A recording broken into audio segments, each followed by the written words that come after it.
Welcome, everyone. I'll open up the regular council meeting Tuesday, December 16th, 2025 at 6 p.m. Item 2.1, agenda. Are there any edits to the agenda? Okay, if not, can I get a motion? To the chair, Councillor Knight, I move that the December 16th, 2025 agenda be accepted as prepared. by show of hand, or sorry, anyone opposed? That's motion carried. Okay, item 3.1, December 2nd, 2025, regular council meeting. Are there any edits? If not, who would like to make a motion? Through the chair, Councillor Nielsen. I move that the minutes of the December 2nd, 2025 regular council meeting be accepted as presented. Okay, is anybody opposed? That's motion carried. Item 4.1, council procedural bylaw. Manager Lindsay Nash.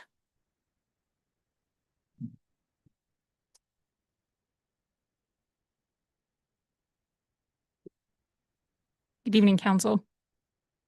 The purpose of this report is to seek Council's approval for an amendment to the Council Procedural Bylaw. The amendment introduces a new Notice of Motion section, updates legislative references that previously aligned with the Freedom of Information Protection of Privacy Act, and clarifies the bylaw voting procedures. During the review, administration identified that there is currently no formal process for councillors to bring forward new matters. The proposed notice of motion structure addresses these by establishing requirements for submitting a notice, timelines for when it may be presented and debated, and conditions under which a notice expires. This addition creates a clear and consistent process, supports transparency, and ensures appropriate administrative preparation. It also aligns our practices with municipal best practices. Administrative updates have also been made to reflect current legislation. Reference to the former FOIP Act has been replaced with the Access to Information Act and the Protection of Privacy Act. In addition, Section 18, Voting in Council, has been updated to clarify how votes may be conducted, including verbally, by raising a hand, electronically, or by another means agreed upon by Council. Council approved the Council Procedural Bylaw in 2025-12 on September 2nd. That bylaw will be replaced with the 2025-16. And administration is recommending that council provide all three readings this evening to Council Procedural Bylaw 2025-16. And that's the end of my report. Thank you. Questions for Manager Nash?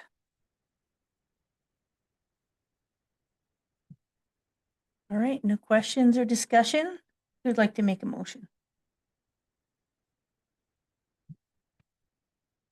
Through the chair, Councillor Nielsen. I move that council procedural bylaw 2025-16 be given first reading. Anybody opposed? Motion carried. Second reading. Through the chair, Deputy Mayor. I'll move that council procedural bylaw 2025-16 be given second reading. Is there anybody opposed? Motion carried. And third and final reading. Councillor Brennan. Move that council approve procedural bylaw 2025-16 be brought forward for third and final reading with unanimous consent. Is there anyone opposed? And that one's carried. And the last reading. To the chair, Councillor Knight. I move the council procedure bylaw 2025-16 be given third and final reading. Is there anyone opposed? And carried. Thank you. Item 5, actions and decisions. 5.1, 2026 Family and Community Support Services.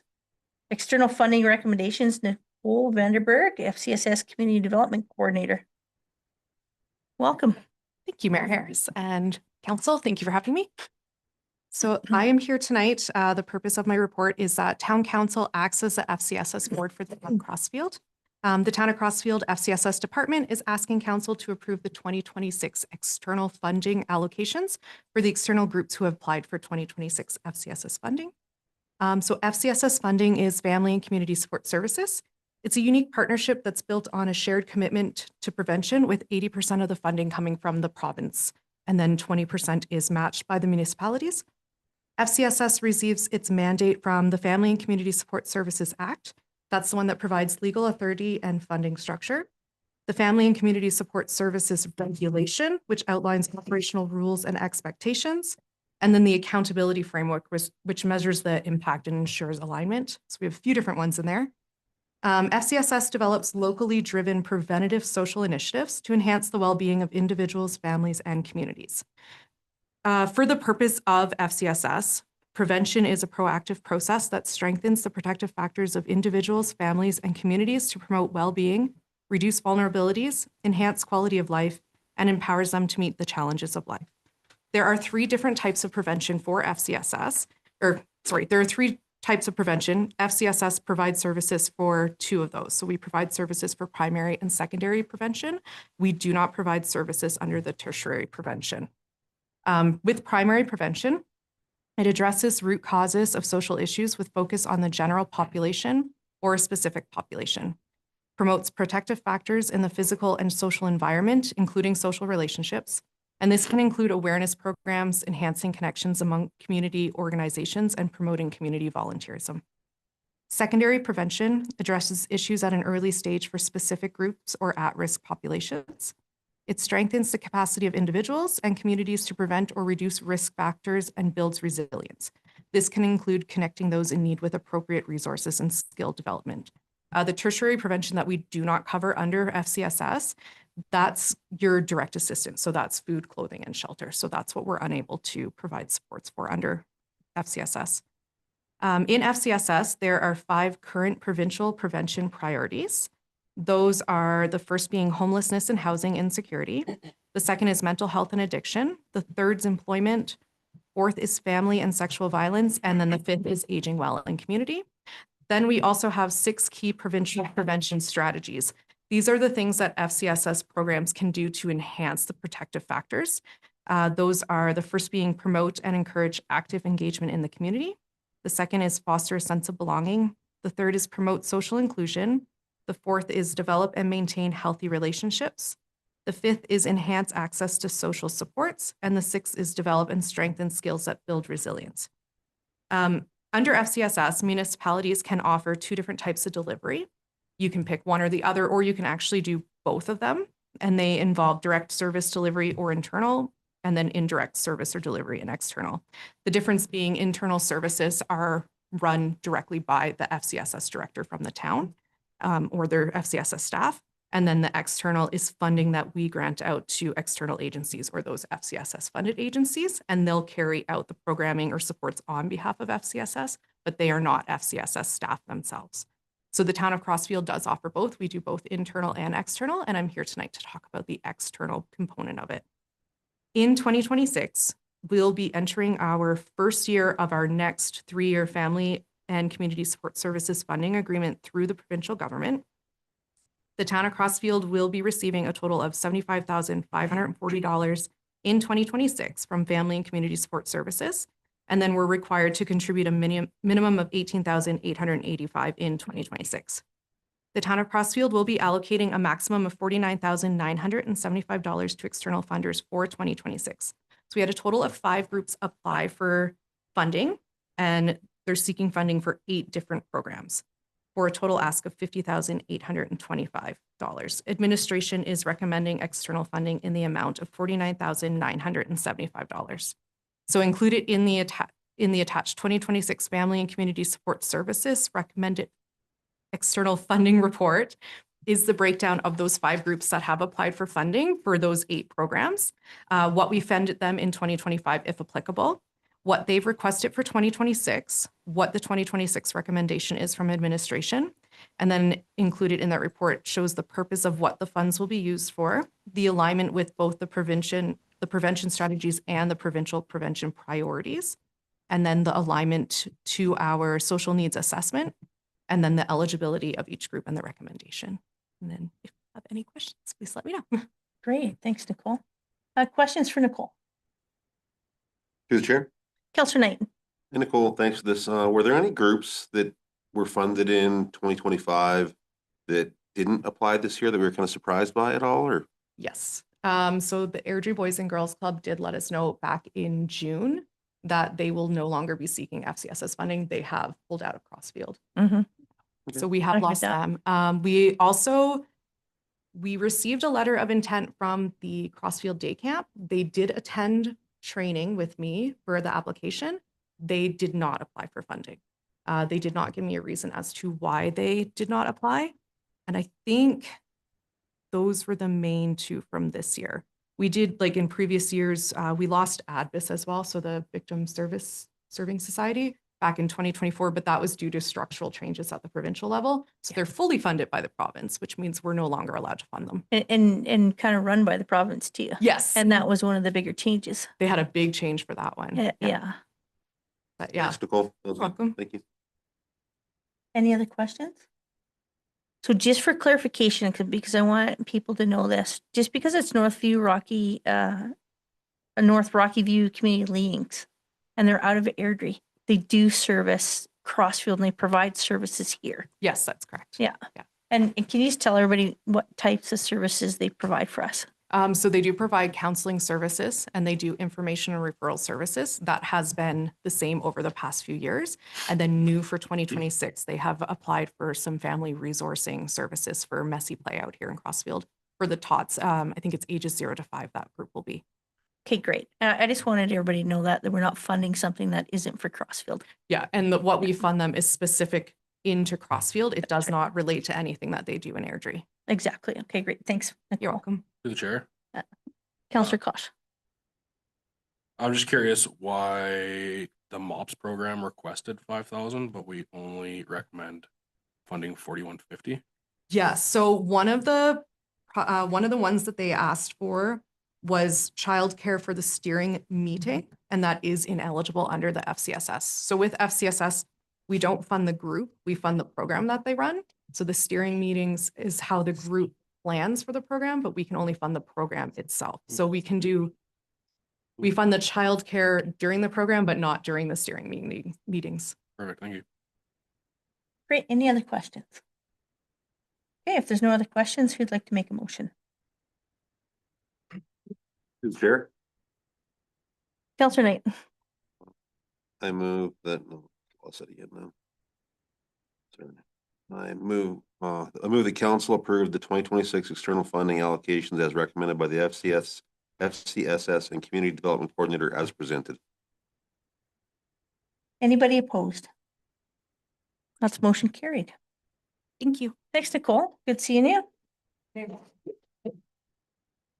item 5.2, 2025 write-off uncollectible account requests.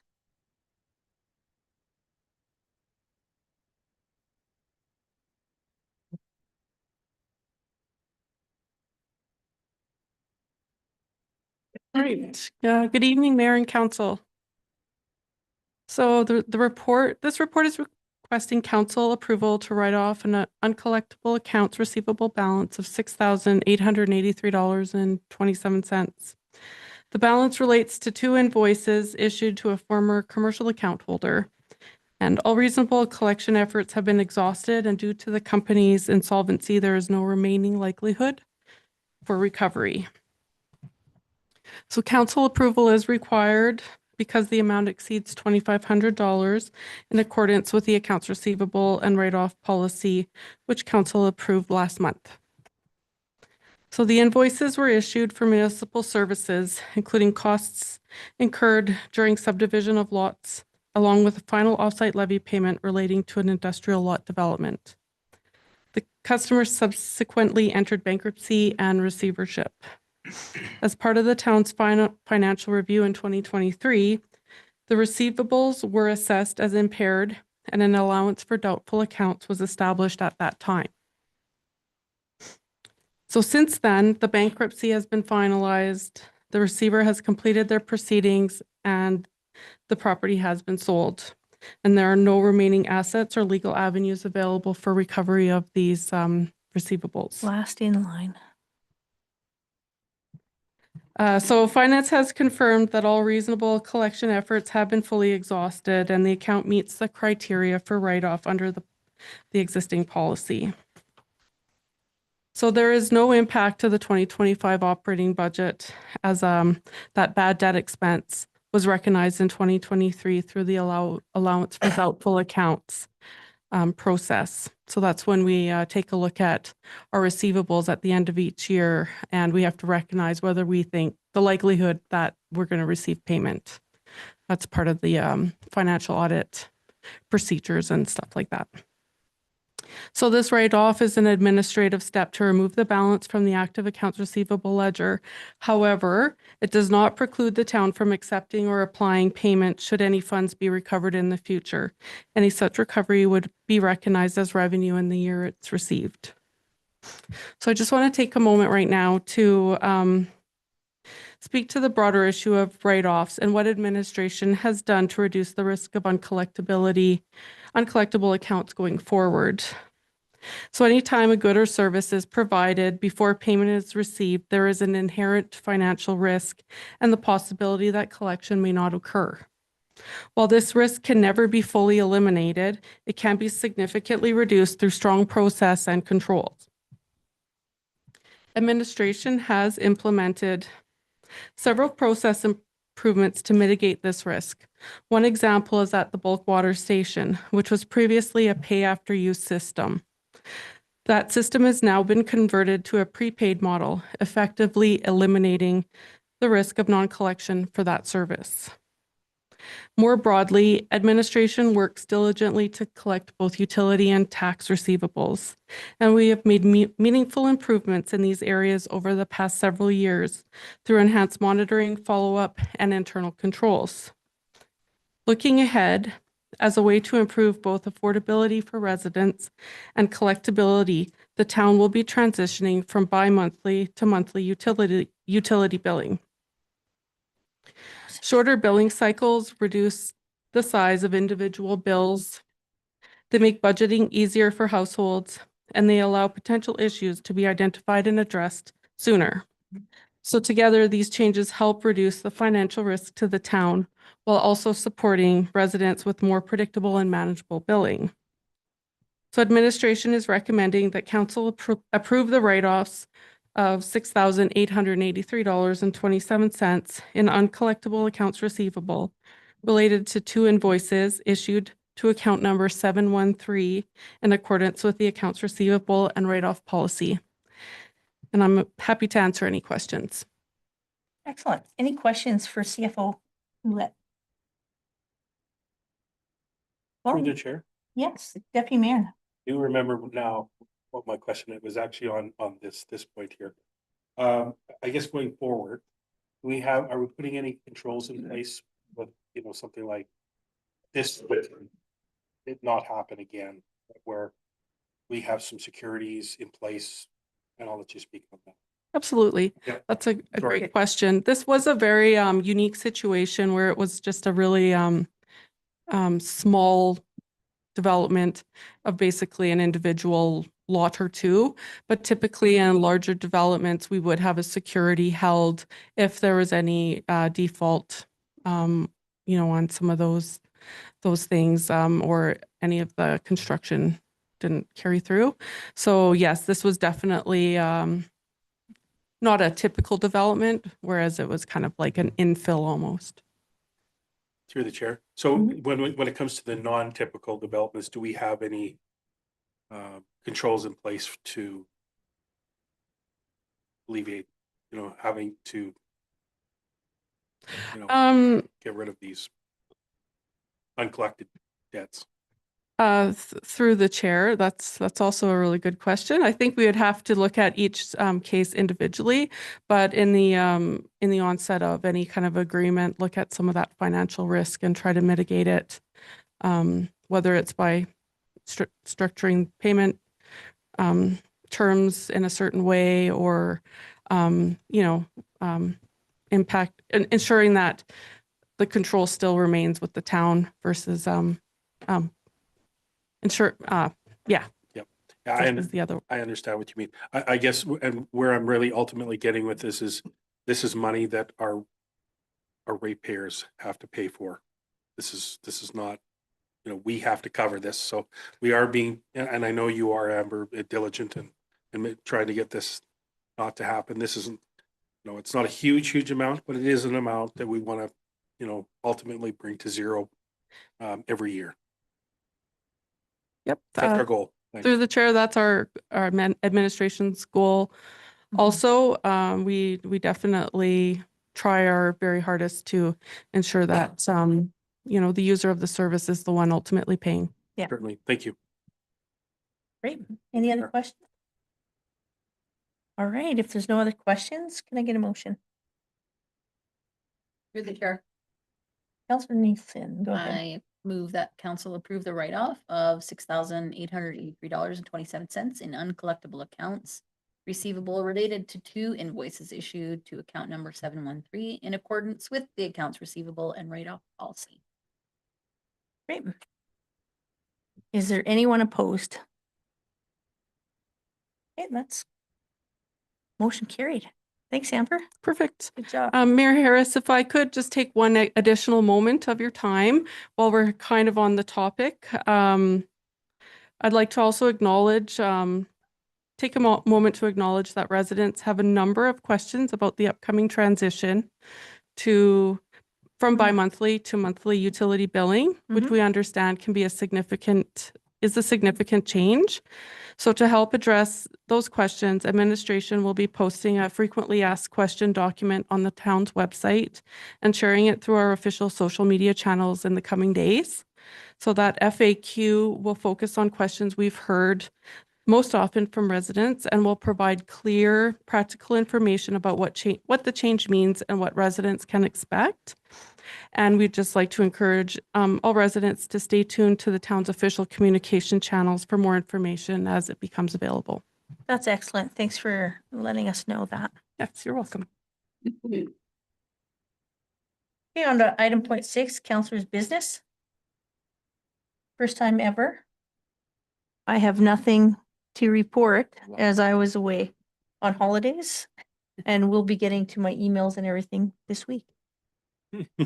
Deputy Mayor, Well, I do have something to report. I love it. And that was just in your stead. So I had the privilege of taking over for Mayor Harris on the meeting with CAO Barney last Thursday, going over the agenda and ensuring that what we're bringing forth to council on the agenda is correct. And that's it for me. I tried to get back for the parade, but coming back from Tabor, the roads were not so great. And as I was coming back, it was all finishing. So I certainly tried to get back, but unfortunately I could not make it. I tried to, my flight got in at 7. Yeah, so. Anyway, Okay, I'm pretty sure we had a couple of representatives. yes, we did. And I know that Oh, yeah. Councillor Brandon had showed up at my house. And my wife was appreciative of you showing up. Did you eat all the candy canes already? I didn't. I left them for my son. So Right on. thank you. Well, thanks, Deputy Mayor, That's for all I- looking after things while I was Yes. away. And signing some checks. Yeah, That's all. good. Councilor Benson. I also went to the parade, got to ride in the back of one of the fire engines with the heater on, which was awesome that night because it was like 30 below with the wind.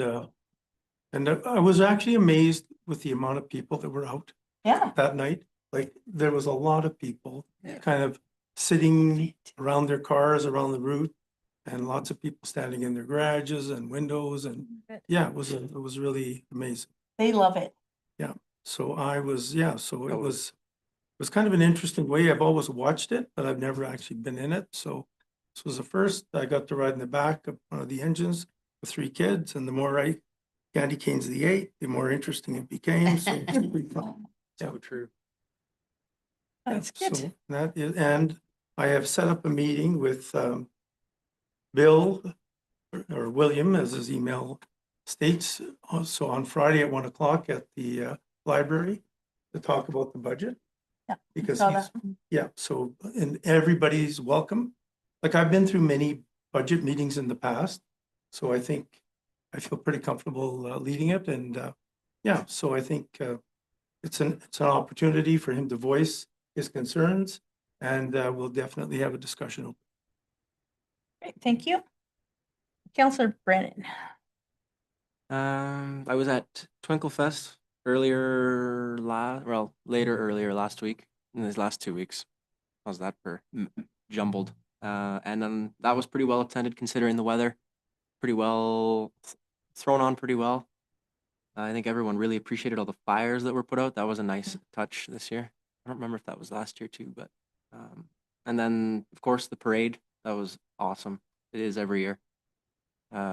Like Councillor Benson said, those kids were crazy. We were both in 154 together. I was lucky enough to be in the front, away from the riffraff. But other than that, they did a great job. They braved the cold, made everyone really happy. And there was that additional stretch that we did down Main Street Mhm. past the arches for that one kid. And that, I think that was a cool. That was appreciated, by the way. Yeah, that was a cool one. I was unexpected, but beyond that, nothing further to report. Great, I'm sure Counselor Benson knows how to manage a few kids. Well, yeah, no doubt. All right, Counselor Kosh. I attended Twinkle Fest. It was cold. It was very well put on though.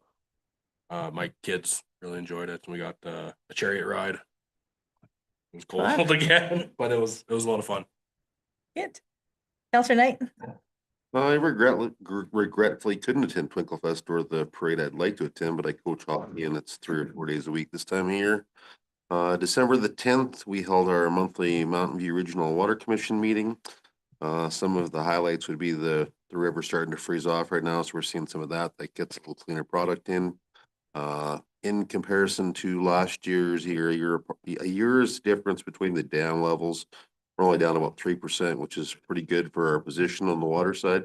And I can thankfully say that we're in a good situation with the Limestone Ridge snowpack, which is above us for the last few years. So we're trending in the right direction with a good snowpack. So that doesn't guarantee anything, but at least it's a good start to the collection of the water system. So we can actually hopefully fill the dam back at 100%, come back in the March, April.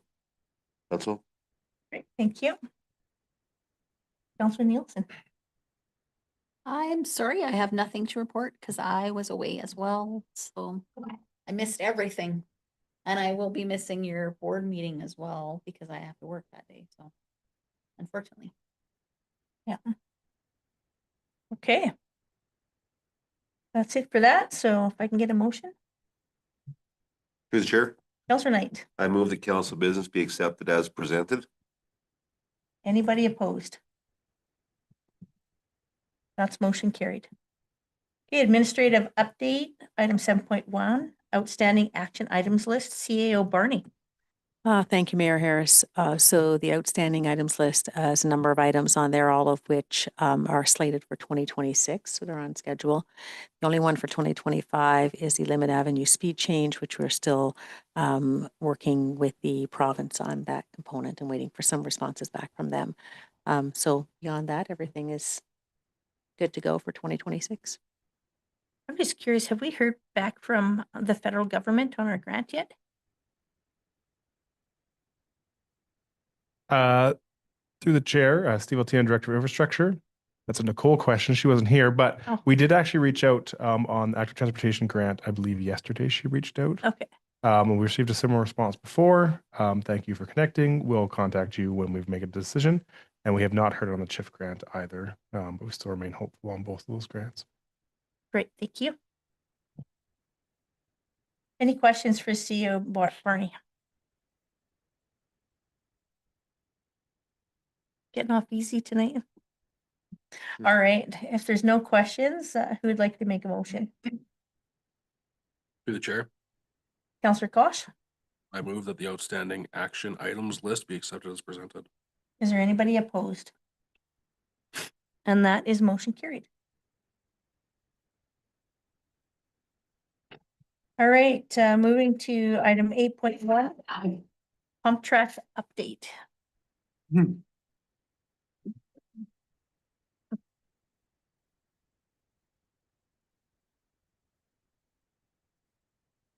Oh, Ross is special. He gets the lights out. Yes.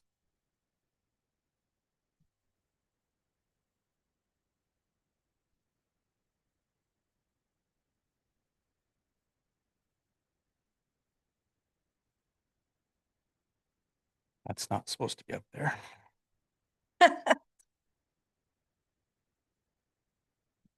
You know, it's good. Yeah.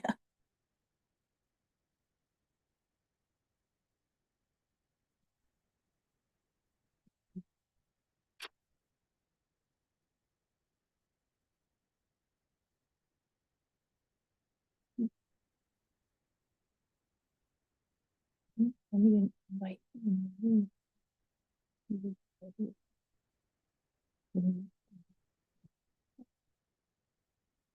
She's invited the chair.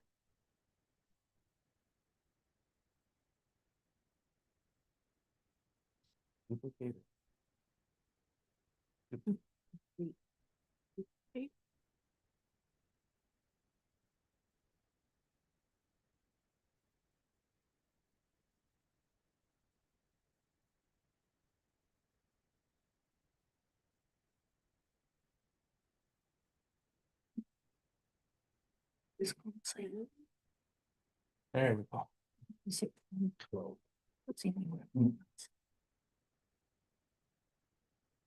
All right, we got her figured out. Thank you, Mayor Harris. Good evening, council.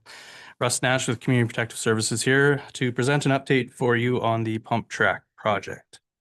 To provide a little bit of background on the project, council approved the development of a bike skills pump track facility in the 2025 capital budget. Public engagement activities were coordinated in March 2025, which included an online survey and an open house. Following that engagement, it was determined that the most desirable location for the pump track was the northwest corner of Murdoch Park,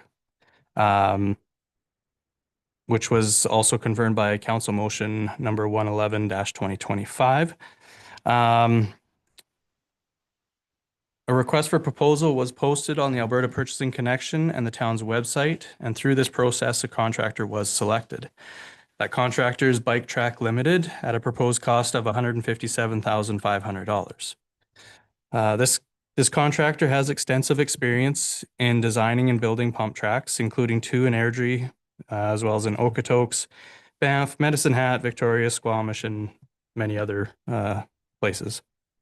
Prior to final selection, administration did perform reference checks and toured the two tracks that are located in Airdrie, one in Lanark and one in Bayside. This picture that you see at the start here is actually the pump track in Lanark in Airdrie. So that's actually the track that we liked and kind of want to try and design ours around. So Except for better.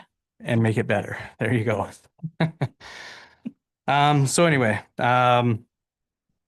the budget for the project, and I apologize, the numbers actually in your report are slightly off. I misunderstood the structure of the budget. So I will clarify that here in my presentation here. So the budget was $100,000 plus a 15% contingency. And that contingency was actually unfunded. We were going to be looking for other sources of funding. I thought it was a funded contingency, but it wasn't. So with that, we worked with the Crossfield Recreation Board and we received an additional $75,000. We got $60,000 more than what we planned on for that contingency. So that totaled $175,000. In addition to that, we also applied to Rocky View County under their capital assistance grant. And after I had submitted this council report, we actually received news that we were approved for that funding as well. So a little bit of good news there. This is the same program that we received funding for through funding for the ice plant replacement at the arena. So same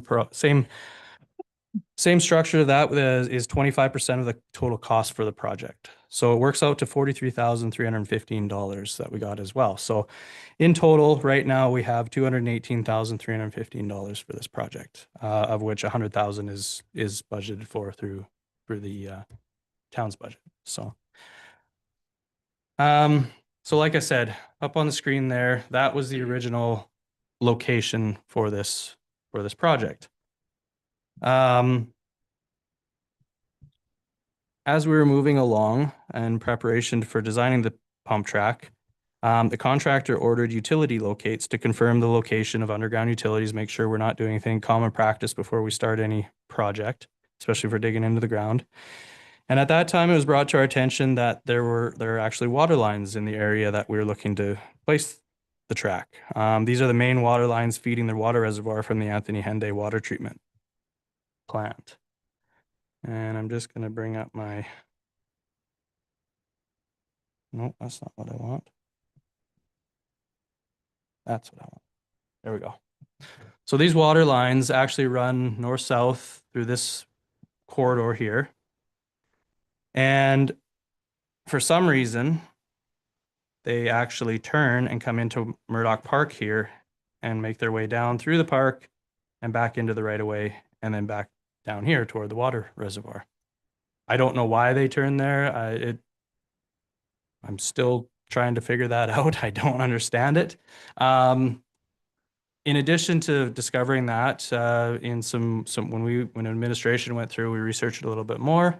We actually discovered that there is actually a right-of-way that was registered here. This outline here for the Water Commission's water lines there. We found that on land titles, but it wasn't on any of our maps. So the maps we were working on did not include this information. So, as I said, I'm not too sure why we presumed that they would carry on down through this linear corridor, but they don't. They actually cross two gas lines to come here and then cross the same gas lines to go back in, which doesn't make a lot of sense, but that's decisions. but that's what we found out. So a little bit of a curveball thrown at us here with that. So after receiving this information, administration determined that it wouldn't be advisable to build this park or this facility over top of this right away, as well as over top of the water lines for the obvious reason that if there is a problem with those water lines, it could be torn up with no compensation back to the town for it. We'd just be on the hook for it. So moving forward, administration had some conversations, and we believe that Murdoch Park is still the more ideal location for this pump track. We are looking to push it over to the east side of Murdoch Park, which would keep the track in the same park that was originally decided upon through the public engagement and through council decision. In doing this, there are some considerations that require further research. So one, obviously, we need to notify neighboring residents. Two, the existing playground may have to be moved. As a best practice, playground equipment should be considered for replacement around the 20-year mark, and this equipment is at 16 years old. So this time frame can be extended depending on the condition of the equipment. In this case, the playground equipment is actually in relatively good condition. With that in mind, administration would research options for either replacement of the new equipment or removing and reinstalling the same equipment in a new location. So as you can see there, we have those two squares at the front of the park. That's where we would propose to push them a little bit further north. That would give us more room to put the pump track in on the south side of that. That being said, we may also be able to leave the playground equipment where it is and squish and push the park a little bit further south. There is a bit of room there. If we'd have to work with the soccer association a little bit, maybe move their shed. There'd be some conversation to be had around that. And then we could leave the playground equipment. We may have to take out that little tiny car feature and move it somewhere. So that's something we have to investigate a little bit further. If the playground is relocated, administration would look to replace or reinstall it in 2027 under the playground replacement program that is included in the 2026 to 2035 capital plan that council just approved. of note, kind of relates to this, but it's aside from this project. We did recently have our playground equipment assessed. Excuse me. We've still got to get through those reports to kind of identify all the priorities and what needs to be done with each of our playgrounds. But that will better inform or help us to better inform the playground replacement program that is identified in that 10-year capital plan. So it's kind of aside, but it's related in a way. In addition to the playground equipment, there are some trees that would have to be removed. They're not in very good health, and we would look to replace those trees to help beautify the area as well as add additional trees. It would help beautify the area as well as provide some sound attenuation for those houses that are along this east side here. In many ways, the east side of Murdoch Park could actually be a better option than the original location. There is less disruption to the Crossfield Soccer Association. They'd be able to maintain their field that they have over here. Originally, we were going to work with them and move them to a different park, but we'd be able to keep that field. There is an existing drainage ditch along the east side here that would provide better drainage options for the pump track. It will be further away from the wetland as well. That's along the west side of the park. That will reduce potential disruptions or environmental concerns with building it a little bit closer to that wetland. And lighting actually already exists on the east side of Murdoch Park that will provide enough light for security reasons while not encouraging late night use. So there is a light standard right here, and there's also one right here. So we would build it so that the pump track receives some security lighting. So next steps, administration will need to work with Bike Track Limited and the Soccer Association to determine if we have to move the playground equipment or not. If the playground equipment needs to be relocated, administration will research the ability to retain that equipment and reinstall it in the new location. Costs will be determined for the removal and reinstallation. If the equipment cannot be salvaged, administration will research costs for replacement. And as I mentioned, removal costs would be included in the 2026 with the cost of the project. If we had to remove it to obviously build the track, we'd have to fund those removal costs in 2026, while the reinstall or replacement costs would be proposed in the 2027 capital budget for council's consideration. A track design will be developed through January and February, while construction is anticipated to start in early spring when the ground begins to thaw, so likely sometime in April or May. Groundwork is expected to take about 3 to 4 weeks. And with these pump tracks, the asphalt work is actually all done by hand. So temperatures have to stay warm enough or be warm enough to keep the asphalt hot and pliable and easy and to be able to work with. So that work would be anticipated to take place depending on weather, later May or into June. So that's kind of the time frame we're looking on that. And then following asphalt placement, landscaping has to be completed. Ideally, we want to keep people off landscaping for a good period of time to allow that landscaping to establish. So that puts opening of the park somewhere in late July, August timeframe, 2026. So that's kind of what we're looking at right now. That concludes my presentation. I'm available for questions from council. Great, thanks, Director Nash. Great report. Questions from council? To the chair. Councillor Benson. So if we put this pump track in, there's a good chance that we'll lose the playground. Correct? But I guess my thoughts would be the playground is something that we already have and people currently use, consistently, right? So as soon as we lose it, then we're going to lose it for a year and then reinstall it in 27. Correct? Through the chair to Councillor Benson, that would be the idea. We'd have to, for funding purposes, we would have to include it in the following year's capital budget. So is it possible to just move the pump track down and leave the playground? Through the chair to Councillor Benson, that would be our first option, would be to try and move it a little bit further south without impacting the soccer association too much. And I think we can probably do that. We just have to look at we may have to look at moving that shed that they have. They have a storage shed, and if you can see here, there's this little square piece right here. That's the shadow of the shed, so that's where it's sitting, which is fairly minor to move that shed. So ideally, we would. Guess we got a council meeting coming up. Sorry, that didn't show up there, did it? Ideally, our first option would be to try and leave that playground equipment and go south, push it a little bit further south. Right, to the chair. So like, I think the playground is something that we already have and people already use. And so we'll be taking away something that they have currently for something that they don't want, really, because the same people that are using the playground, you know, aren't necessarily using the pump track, right? So it's like somebody's giving something up.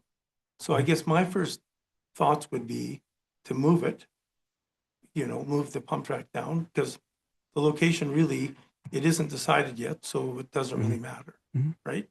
And I guess, and if we have to move a shed, we have to move a shed, right? Like, and it sounds to me like you've got enough funding that you should be able to include moving the shed in the price of the pump track.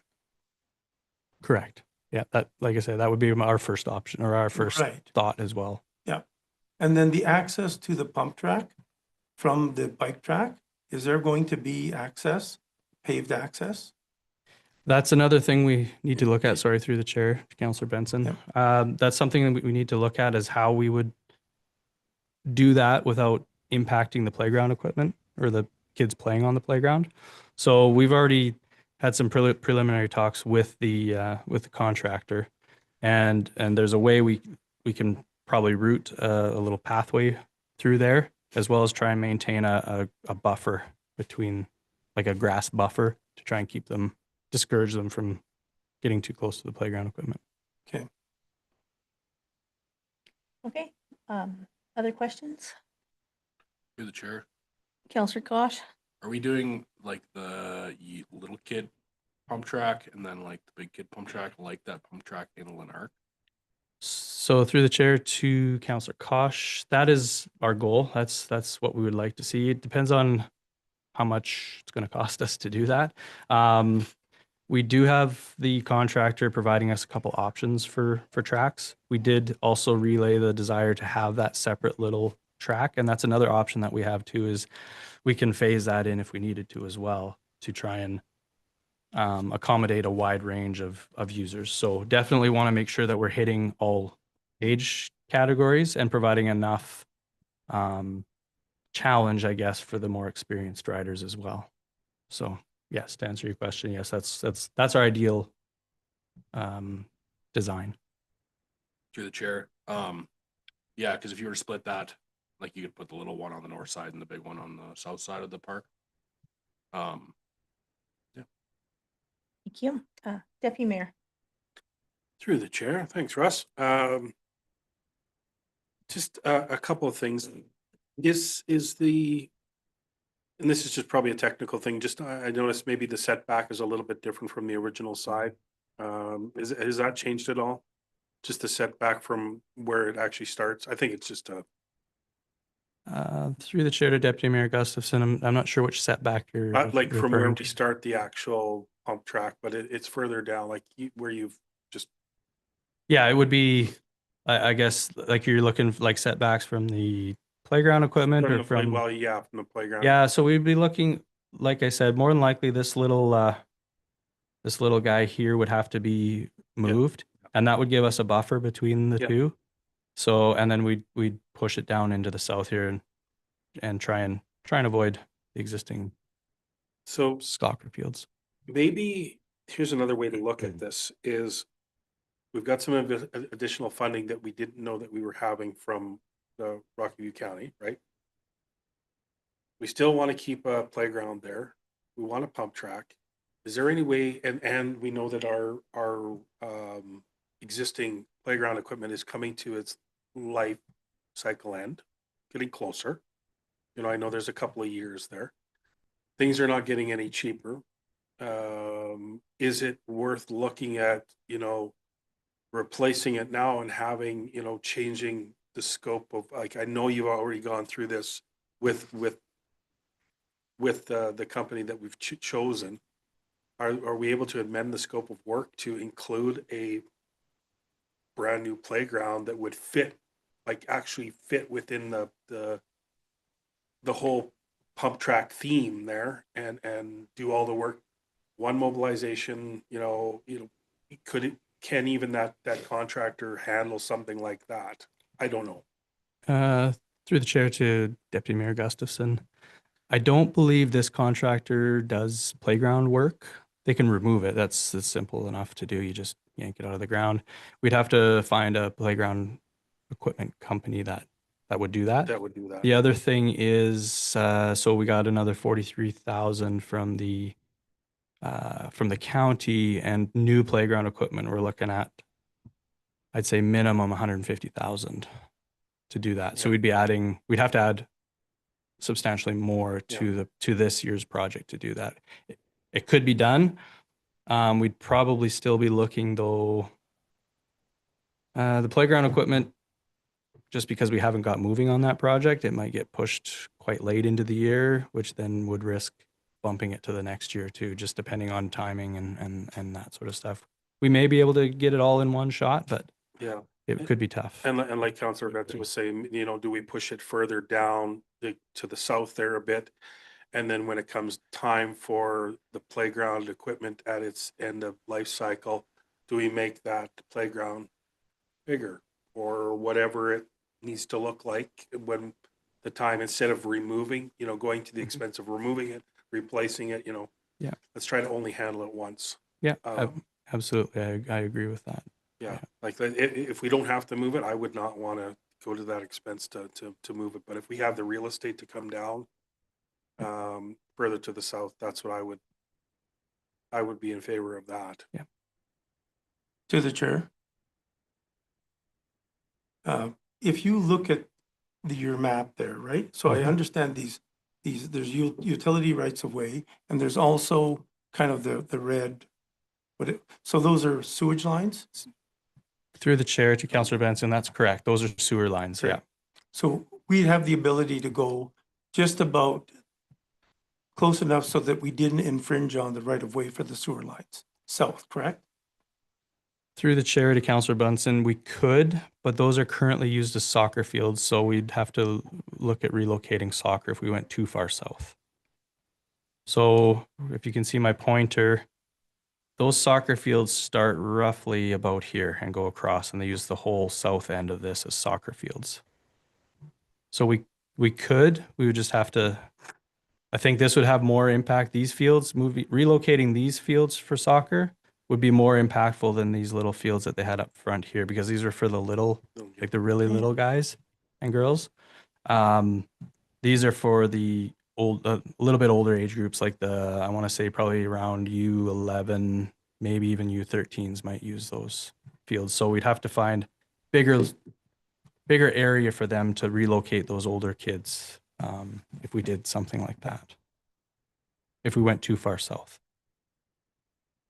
So to the chair, so question on the soccer field, like we have the soccer field inside the running track correctly now, and that is used sporadically through the year, not very often.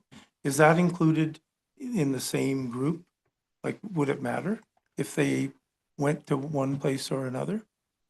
Through the chair to Councillor Benson, I believe this past year it just was based on their numbers. They didn't have older kids in that age group, so that field you're referring to didn't get used as often. There is an option that and I believe they actually did split that field.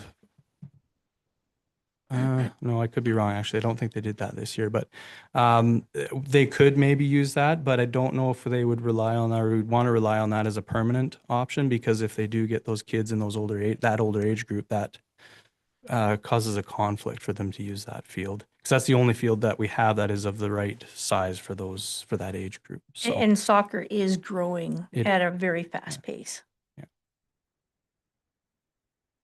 To the chair, so could we not use the school facilities? Because the school has some pretty nice facilities. through the chair to Councillor Benson, they did this year. They used the school facilities for that in-between group. Like I said, I want to say that might have been used for like youth. It might have been, they might have had the U13s on the school field as well. U13 to U15, I want to say, use the school fields, and then the U18s use the big field. So they did use that this year. Okay. Or sorry, this past year. Okay, Counselor Knight. Oh, I was just gonna say soccer. I'll be really thrilled that you're trying to find a way to make this work for them because they're the most thriving sport in town right now. They really are. Yeah. Yeah, and I think honestly, what you've done, Russ, here is fantastic. I don't think we have to get too far into the weeds about further south, but you're gonna look at that shed right there, come back with a report. I'm sure it'll be fantastic and we can figure it out from there. Thank you. Yeah. Just a question for me. The cost of the contract or the proposal right now, we've accepted it. To the chair, correct. Okay, Yes, so that's 157,500. correct. And then we add a 15% contingent to that. So potentially, do we have a funding not-for-profit partner that we could apply for a grant and match up the money so that maybe we could get the playground equipment covered as well within this project? To the chair, we could probably approach. I'm not sure if minor soccer is a registered group or not. That would be one that we could maybe approach. I don't know about Cora. I'm sure Well, there's some out there that we could. The one, I don't know if it's a problem, but well, I guess it could be. It would delay that portion of the project because to get that grant application in, I want to say the next intake for that, for like say a CFEP grant. The CFEP small grant is It's- quarterly, Yeah, quarterly. so that's up to 125,000. And I think that's April, or maybe it's the end of January. March is the next intake. Maybe January. Might be January. I'd have Might to be look into January. that. So Yeah. that's a good point. I will write that down. But I also look into think the that. rules have changed. I think that you can apply for the grant and you don't have to, don't take this as gospel, but I think you are able to apply for the grant and move forward with the project. And before you had to wait to get funding to move forward with the project. Mhm. But check with Nicole, she'll know, but I think that is the change. So to the chair, so they'll accept retroactive costs? Right. Okay. Yeah, we can look at that. So just, it's just an option to look at if we can. If not, like I'm happy with the direction that you have on here. It's good.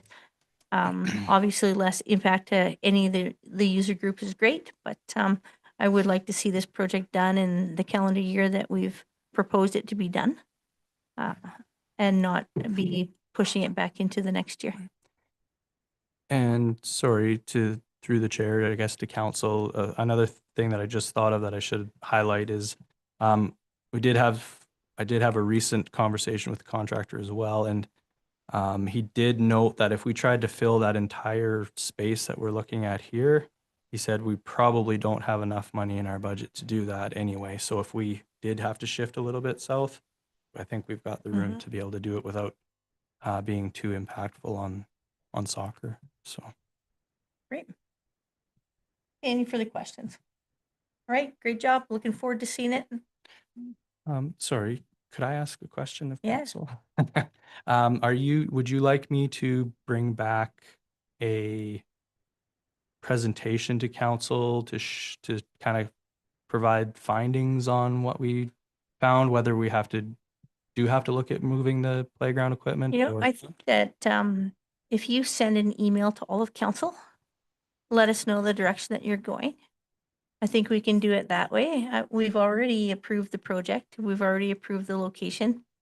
An email to us informing us would be good, but I would also like, after that decision has been made, notification to go out to the user groups and to the community so that they know as well, along with the timing kind of when everything is going to happen. Yeah. Through the Deputy chair. Mayor? Should that direction be added to the motion? Does that need to be under a motion? I don't believe it does, but I don't think so. I don't think we need to direct. Just a regular motion that we were looking for. Any further questions? Okay, who'd like to make a motion? To the chair, Counselor Knight, I move that the pump track update be accepted for information. anybody opposed? Motion carried. Thanks, Russ. Thank you. And then under correspondence, we have 8.2 Marigold Library update. Does anybody have any questions or hard questions for Counselor Brennan on the Marigold Library update? If there aren't any questions or conversation, who would like to make a motion? Through the chair, Counselor Knight, I move that the Marigold Library update be accepted for information. anybody opposed? And that motion is carried. And that brings us to adjournment. Who would like to make that motion? Through the chair, Counselor Brennan, motion to adjourn at 7:01 PM. thank you.